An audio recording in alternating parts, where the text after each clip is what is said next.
కోట్ల విలువైన భూమి 40 రూపాయలకే రిజిస్ట్రేషన్. భూభారతి చలాన్ల దందాలో వెలుగు చూస్తున్న అక్రమాలు. ఎడిట్ ఆప్షన్ దుర్వినియోగం.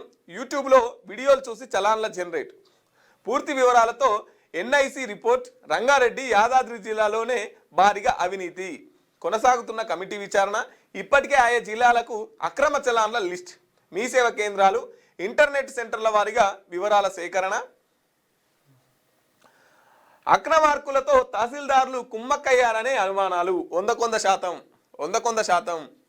లేకపోతే ఎట్లా? వాళ్ళకి తెలియదా రిజిస్ట్రేషన్ ఫీజు ఎంత వస్తుంది అనేది? వాళ్ళకి తెలియదా? ఇప్పుడా మేలుకుంటే అధికారుల పాత్ర ఉన్నట్టు తేలితే భూభారతి చట్టం ప్రకారం ఉద్యోగం ఊస్తే. అయితే ఏం లేదు, ఎడిట్ ఆప్షన్ దుర్వినియోగం. ఈ ఎడిట్ ఆప్షన్లా ఈడొక 2 సున్నాలు తీసేస్తే 4000 రూపాయలది 40 రూపాయలకు అయిపోయింది కదా. ఇదే చేసింది వాళ్ళంతా.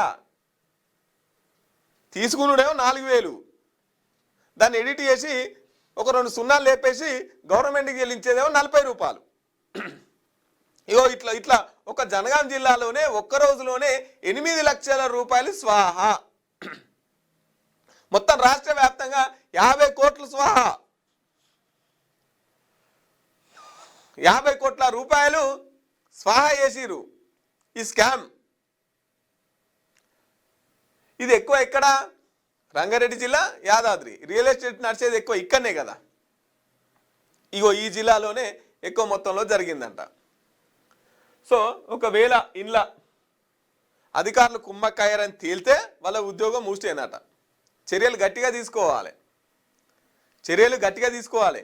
మీ సేవా సెంటర్ల మీద, వాళ్ళ యాజమాన్యం మీద, వాళ్ళ మీద ఎంత గట్టి చర్యలు ఉంటాయో వారికి సపోర్ట్ చేసిన వాళ్ళ మీద కూడా అంతే గట్టి చర్యలు ఉండాలి.